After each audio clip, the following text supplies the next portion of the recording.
Over the past few years, I've observed individuals and organizations navigate the pandemic, post-pandemic life and work, divisive rhetoric, wars, illnesses, and the list goes on.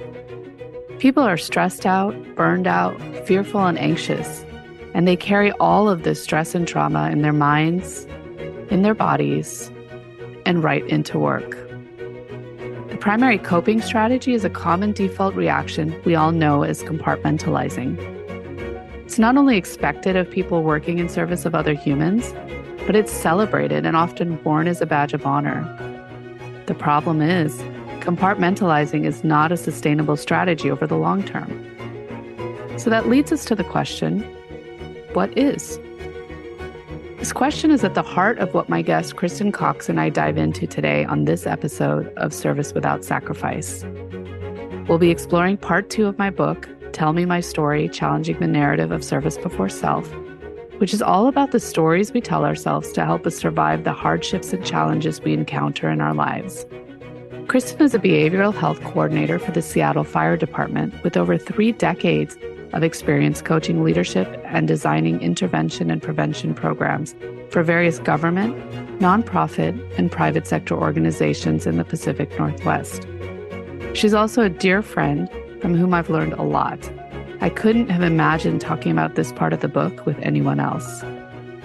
To give you some context for our conversation, I'd like to share the opening section of part 2 of Tell Me My Story, which talks about our surviving stories and how they help us show up in our day-to-day lives.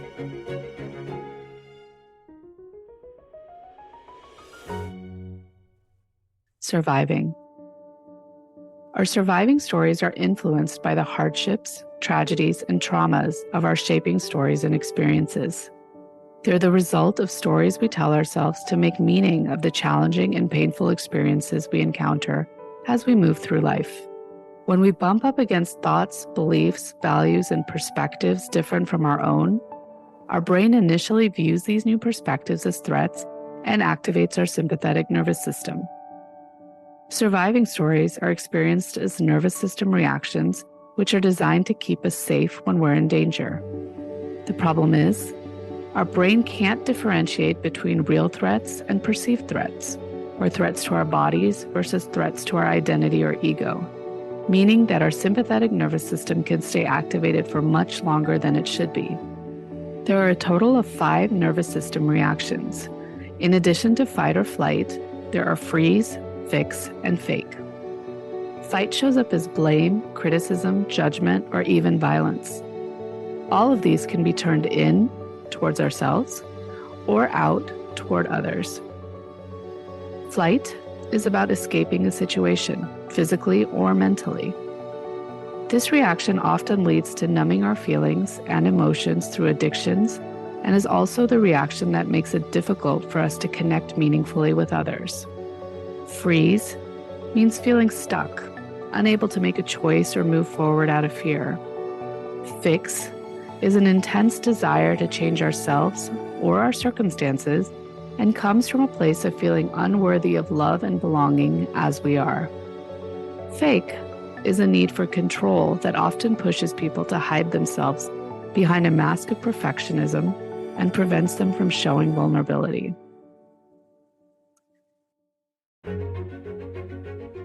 Kristin and I work together to help leaders and groups create optimal conditions for healing from trauma and building resilience so they can keep doing the work of serving others without sacrificing their own health, well-being, and relationships in the process. This is important because we can't expect to keep serving others if we're exhausted and depleted. It's about putting on our own oxygen masks before we help others with theirs. In the conversation you're about to hear, we talk about normalizing these types of occupational traumas for first responders and other humanitarians. We also talk about what happens when compartmentalizing no longer works, the impact of trying to mute negative emotions, the role of self-compassion as we try to make new choices, and what leaders and organizations can do to address individual and organizational surviving stories. I'm Dimple Dabalia, and this is part 2 of a story about service without sacrifice. Kristen, thank you so much for being here today. I'm just really excited to actually see you after such a long time. Today, we're going to be talking about part 2 of my book, Tell Me My Story, Challenging the Narrative of Service Before Self. And the part that we are focusing on today is part 2, which is the concept of surviving. In the last episode, we talked about shaping. So really how our shaping stories create the lens through which we experience ourselves and the world around us. And I kind of think about surviving as the stories that we tell ourselves to help us try to make sense of the challenging and painful experiences that we encounter as we move through life. Kind of a protection mechanism that we, I think, generally have come to know as fight or flight, but as you and I know from our work, also includes freeze, fix, and fake. With that kind of context being set, I just wanted to start with the question of what came up for you as you move through this section of the book? It's hard for me to limit just to the section that is surviving. Yeah, feel free to talk about the other sections too. Okay, because I was really struck by, I love the framework that you created and makes me want to go back and kind of dig through some of the things that I've been through. Because like you, I have only told pieces of my story along the way and never really seen the whole arc all laid out and then examined.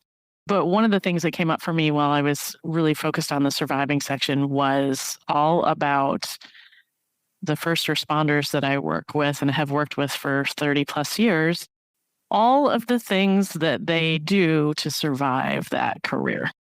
And they get very creative. And at one point, I think in your book, you talk about compartmentalizing. And I tell people regularly that if I had $1 for every time somebody said the word, oh, I just compartmentalize, Yeah. and that's their only strategy, I would never have to work again because it's not only rampant, but it's accepted and encouraged in the first responder world. Well, yeah. And I think even beyond the first responder world, I talk about this a lot, that as humans, we have like a certain capacity before we're going to hit that wall. And when you're dealing with other human beings, like it's messy and it's challenging. And especially for first responders, the things that they're seeing and hearing and experiencing day in, day out, which I think about when I was I shouldn't say just because it wasn't just, but when I was listening to stories of persecution, trauma, torture, things like that, day in, day out, like these things wear on you. And I agree. It's very interesting that compartmentalizing has been celebrated almost, right? Like the more that you can do this, the stronger and the better you are. But we know that's not true.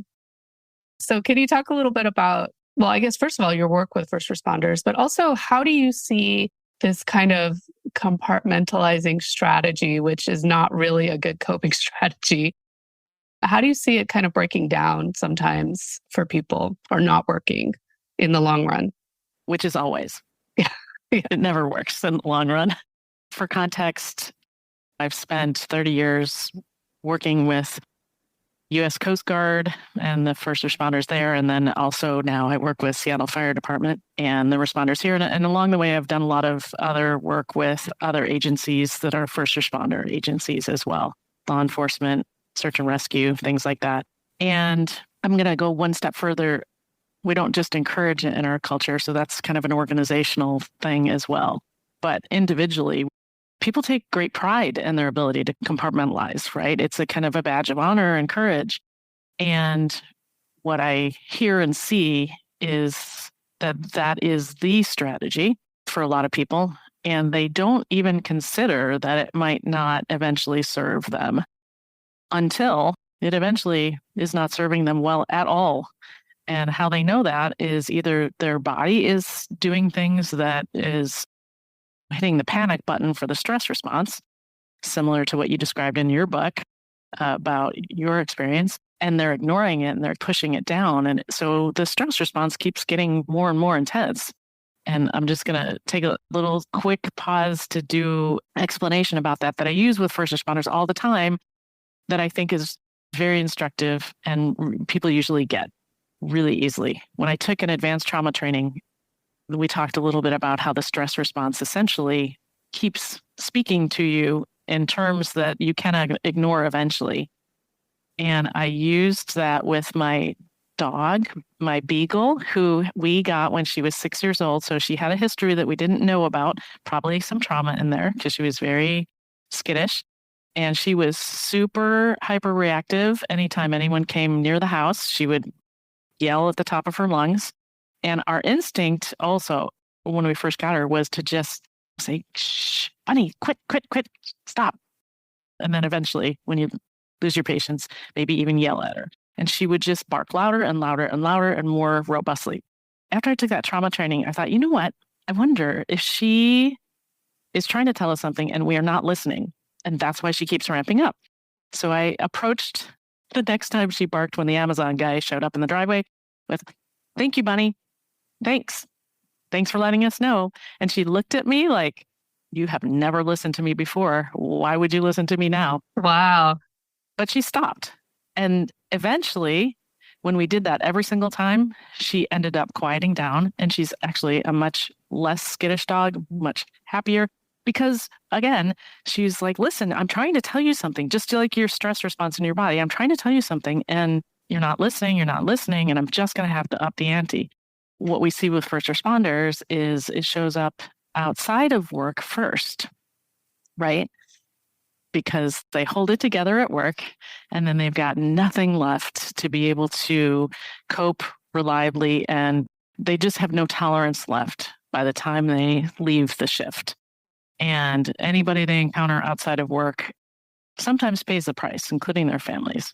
Yeah. Issues start bubbling up outside of work and then at work. And then there's a little bit of compassion fatigue and that kind of flat affect. And then there's conflict with their coworkers because they're all just trying to kind of hold it together. They just don't have the capacity anymore. It's used up trying to keep everything down. And I appreciate the explanations as well. First of all, it's amazing about your dog too, because I think that's true, right? It's a very common universal experience for all living beings to kind of go through that. On top of what you're saying in terms of the conflict, what I see as well is the resulting like shame that starts to build up too. To your point about compassion fatigue, I think as people who are in these lines of work, we start hitting those walls. There's a lot of shame that comes up with that too, that feeling like, what's wrong with me? Why can't I do this? And it starts to feel very isolating as well, despite the fact that we know that so many people around us, especially in similar lines of work, are experiencing the same thing. Can you talk a little bit about this idea of like the shame and the stigma, and what are some of the things that you're kind of thinking about as you work with your first responders about how to help them navigate through that? I was doing a resilience talk the other day with some of our more seasoned folks, and one of them asked the question, and they were absolutely sincere in the question. We were talking about compassion fatigue, and they said, is it ever too late? And what I noticed is that willingness to be vulnerable in front of a small group of their peers and the desire to learn a different way. Yeah. Because after a certain number of years, all of that has taken a toll on relationships and energy and health and satisfaction in their job. And I was using an example of one of the challenges of wanting to mute your feelings as if you have a remote is that you don't get to mute them selectively. Yes. You want to mute the pain and the suffering and the shame and the guilt and the experiences that were not pleasant. But the problem is you don't have a selective mute. You only have one mute. And so everything gets muted, including joy, affection, intimacy, connection, playfulness, all of those things. And that's the thing that they want to figure out how to lift their finger off that mute button. And so we talk about toggling a little bit and playing with and experimenting in a fairly safe environment where you can widen that window of tolerance and really just naming that too. And like, listen, when you start to take your finger off that remote, it might not be pleasant initially. Yeah. And if you can stick with it and you can kind of just do the things you need to do to ground and exercise the skills that you're learning to manage that stress response, on the other side of that are all these things that you're looking for: love, connection, intimacy, joy, fun, frolicking, all those gratitude, appreciation.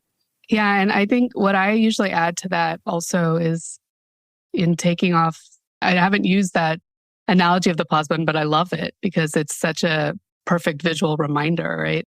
But I think when we are removing our finger from the pause button, there has to be an element of really strongly practicing self-compassion as well, because Yes. like we will continue to backslide over and over and over again in this desire to do something new and to make these changes. And we know that our shaping stories are those deeply etched neural pathways that have been there forever or for most of our lives. And our surviving stories are just these default reactions that we have. When we want to change them, it's not as simple as just lift our natural muscle memory for the finger is to go right back to the pause button. And so this idea of how do I have self-compassion, which is another practice that's not easy to develop. And it's so we have to be so intentional. That's sometimes another piece of this whole process that's so challenging is there's so many things where we've been moving through life just trying to survive, basically.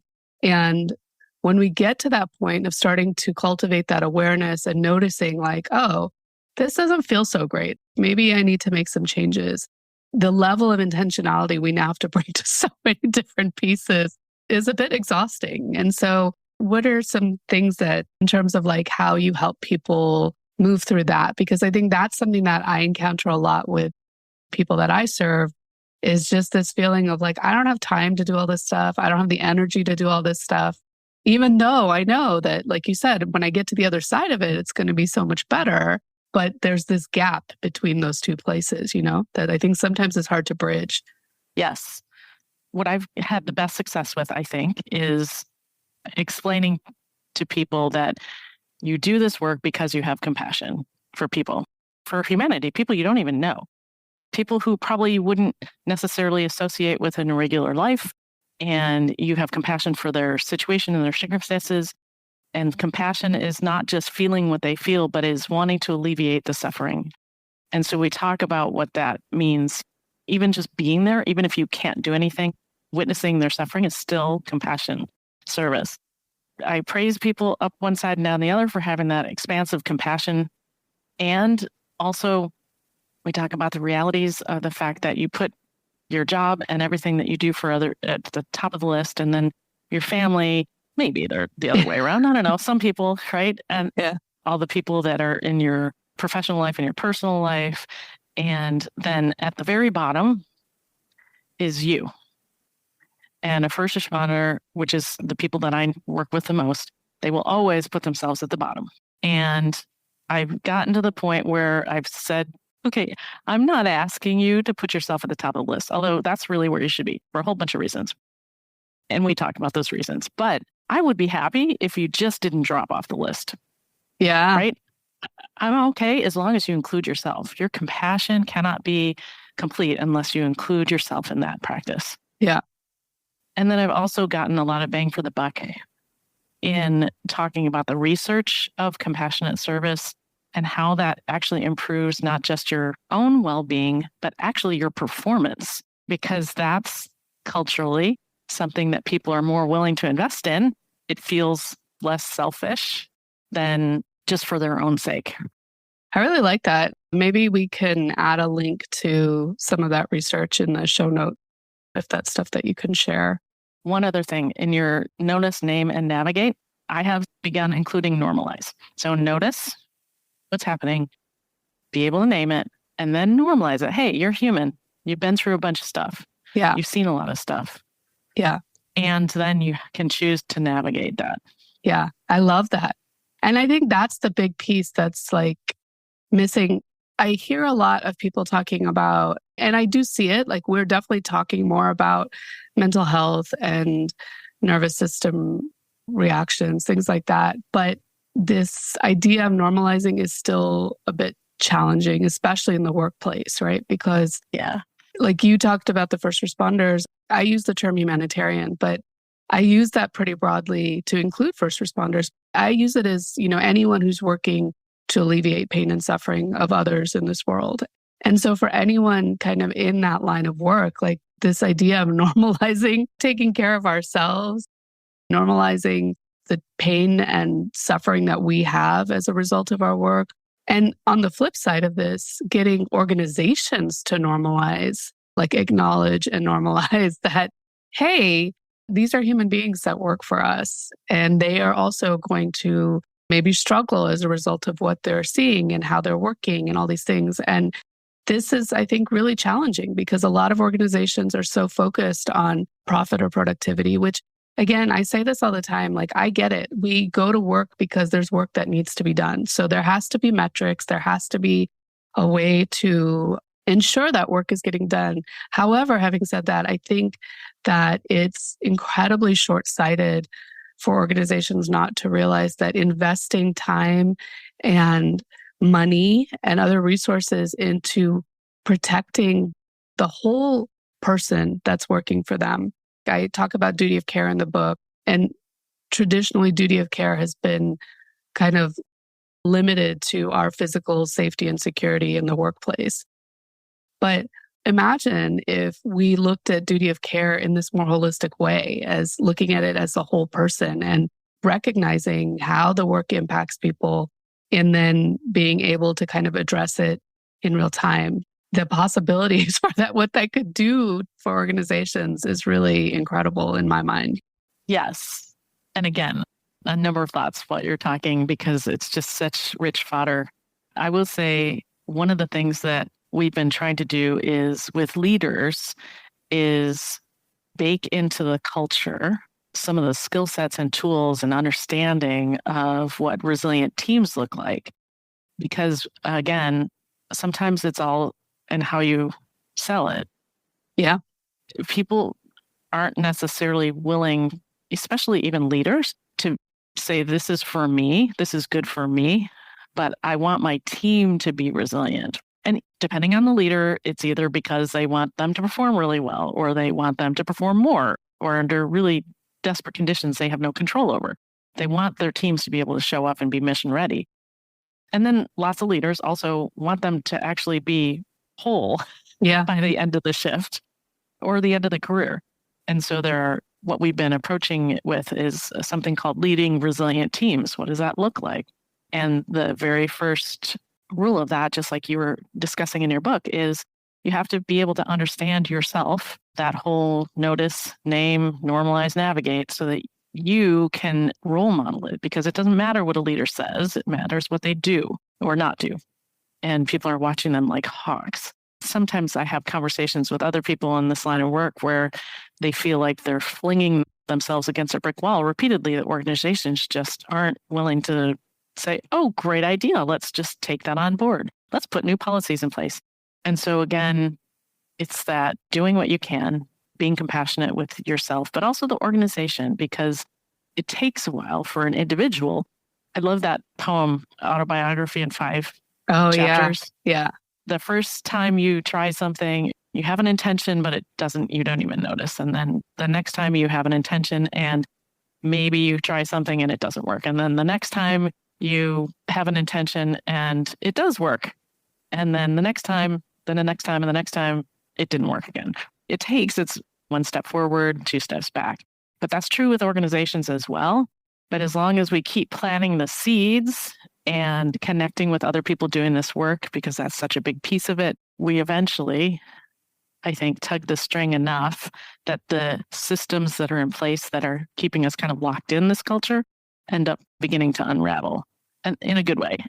Yeah. No, and I really appreciate that. We have to keep showing up and, like you said, planting these seeds, because eventually they will take root and bloom into something. But you and I both do work with organizational trauma as well. And I know it's not a term that a lot of people are familiar with, but it's really this idea that just as we as individuals can get wounded, so too can the systems within our organizations. And it makes sense, right? Because our organizations are made up of people, and people create the systems. And if people are traumatized and wounded, they're going to create systems that reflect that. And so it's not surprising. I love the idea of having these moments with the leaders.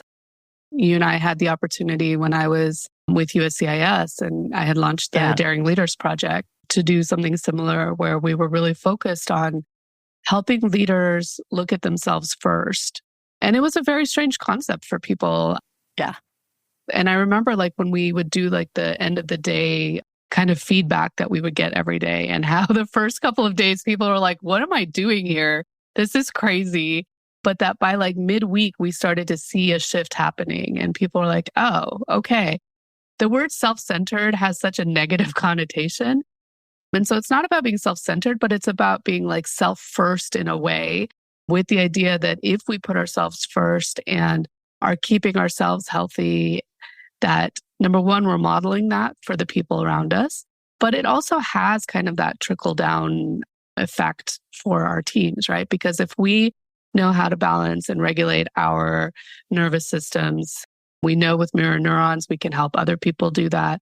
And so like there's a lot of benefits to working with leaders in this way to help them address like their own surviving stories. Yeah. Like recognize them first and then address them. And I don't know, like I still hear people saying, oh, these kinds of things don't belong in the workplace. But I think we spend the majority of our lives at work, if not at the workplace. Like, where do they belong? Well, I'll tell you, after several decades of doing this work, I started asking supervisors, managers, and leaders, what is the most stressful part of your job? And it had nothing to do with operations. And they're very well trained tactically and strategically, operationally, but they had almost zero training in how to manage the things that really stress them out, which was conflict at work, managing somebody's performance. If somebody that worked for them had a personal concern or issue or stress, so they were worried about them, how do I approach them? How do I support them? What do I say to them? What are the resources? Talk about survival strategies. I would say most first responder folks would be like, I'm just going to punt that to someone else. I'm just going to tell them to go use the EAP. We call that the hot potato phenomenon. Like, this person has a problem. You should go talk to this person.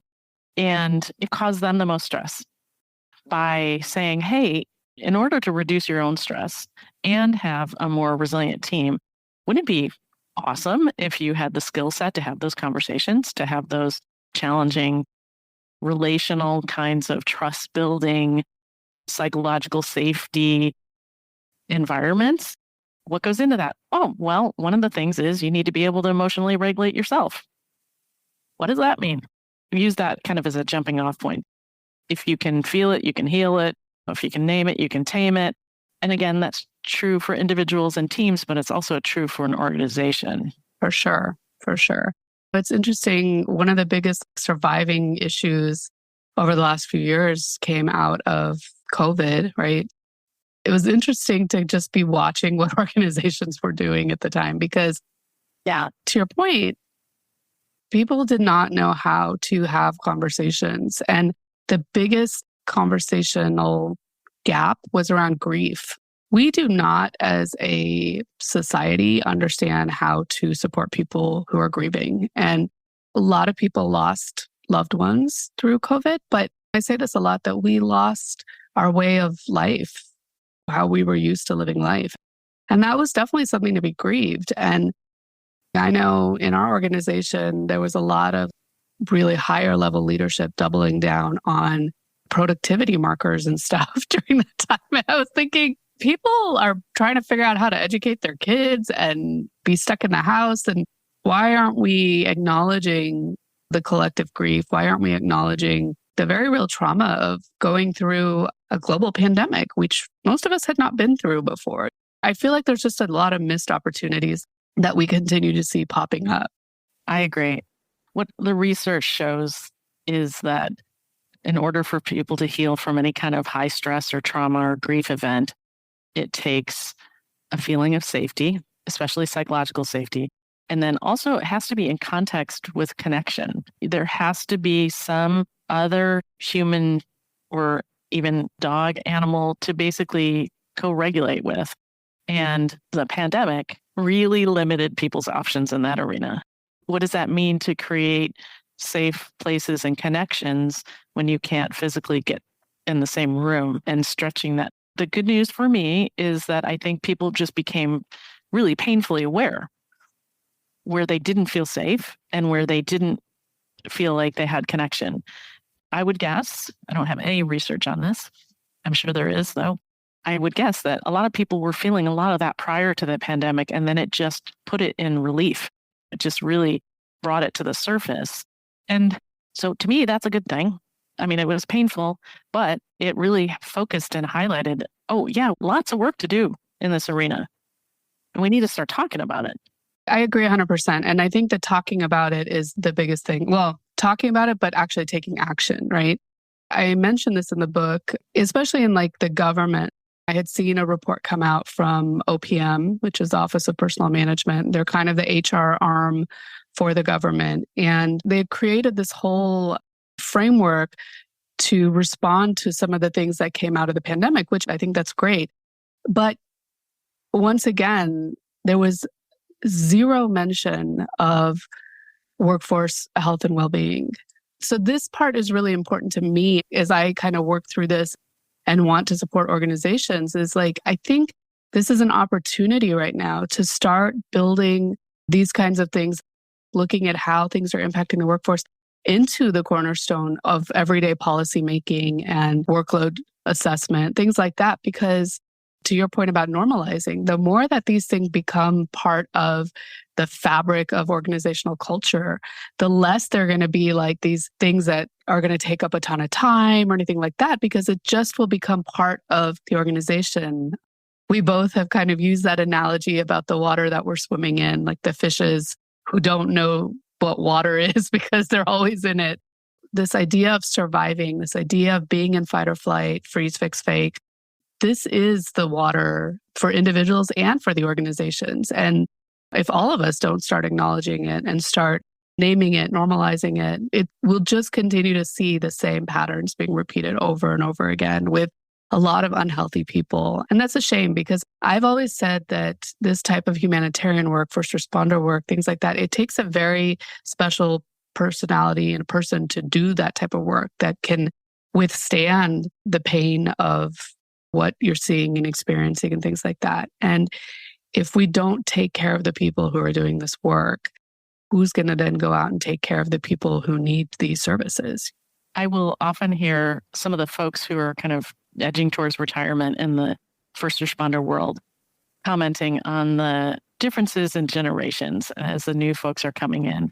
And my most recent response has been, listen, I have a ton of respect for anybody who decides to become a first responder or a healthcare provider, a law enforcement officer after the pandemic, because they're going in with their eyes wide open. Yeah. They saw what that was like and they chose still to do it.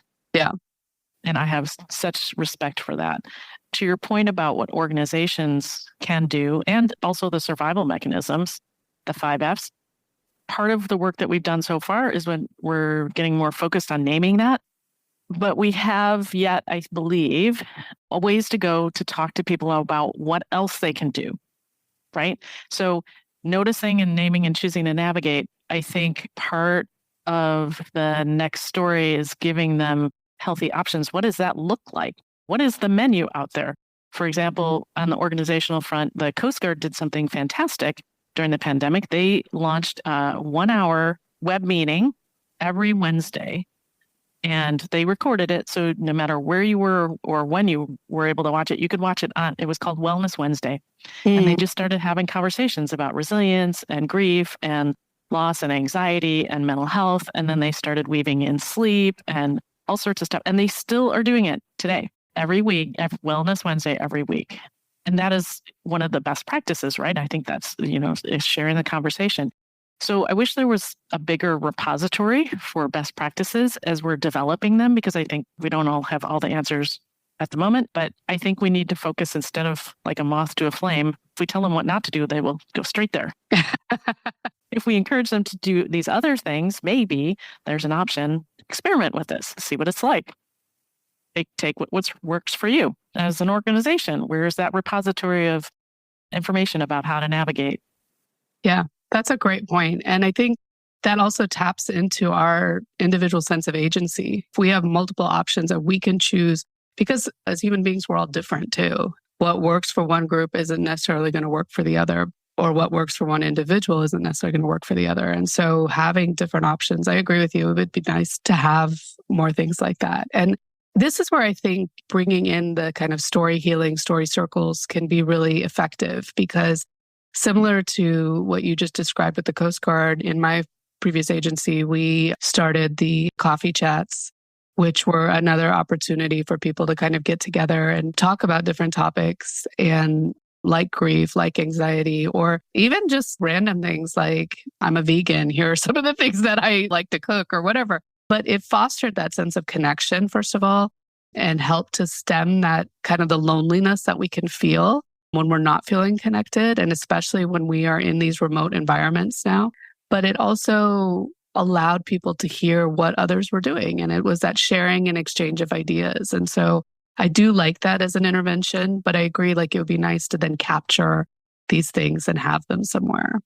I will also say that it's not just telling your story, it's being able to honor your story, in my mind, and then be able to live the lessons. With the critical incident stress management work that I do, we usually wrap up group interventions with some kind of like, yes, you've told your story, but now we've also talked about how you've coped and what's working and what's not working. So it's not just what happened to you, but it's what you did with it. And then you get to choose. You choose what you're going to carry forward in honor of having participated in that situation.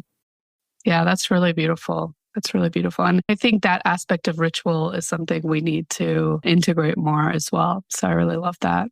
I can't believe how quickly the time goes. So I want to thank you again for being here today, Kristen. And as we close out, I just want to ask one final question, which is kind of in the container of this brave space that we've created together today, or that we continue to create even outside of this. What does service without self-sacrifice mean to you? It means showing up with your whole self present. I feel like you have a duty and a responsibility to care for yourself with the same loving kindness, tenderness that you would for anyone else that you serve. That is what refills your bucket. It's not just external. It's what refills your bucket so that you can continue to pour for those who need it. Thank you. Thank you so much for taking the time to be here and for all the extraordinary work that you're doing in the world. I have learned so much from you, and I'm really grateful for all the opportunities we've had to work together, and that hopefully we'll continue to do in the future. We will put a link in the show notes about where you can connect with Kristen. And for everyone listening, I just want to remind you that at the heart of the word humanitarian is human, and we can choose to serve others without sacrificing our own health, well-being, and humanity in the process. So until next time, be well, and thank you so much for your service. Thank you for your service, Dimple. Thanks so much for tuning into this episode of Service Without Sacrifice. If we want to put the human back into humanitarian work, we have to get this message in front of as many people as possible. And this, my friends, depends a lot on word of mouth. So if you enjoy these conversations and find them to be valuable, please like, subscribe, and review Service Without Sacrifice on your favorite podcasting platform. And share it with others who might benefit. And producing this show is a labor of love. And your support will help me to continue creating new content and sharing stories of hope, healing, and human-centered leadership for years to come. Please consider becoming a paid subscriber over on Substack, where I'm working to build a community with my newsletter and content hub, Dear Humanitarian. You can find out more about my writing, the book, our online story healing community called the Hummingbird Circle, as well as how to work with me over at rootsintheclouds.com. And I'd like to take a moment here to acknowledge how grateful I am to live, write, work, and record this podcast on the ancestral lands of the Dogue and Piscataway tribes. And I'd also like to take a moment to thank the team over at One Stone Creative for editing and producing this series. And finally, I'd like to thank you so much for your support, and most of all, thank you for your service.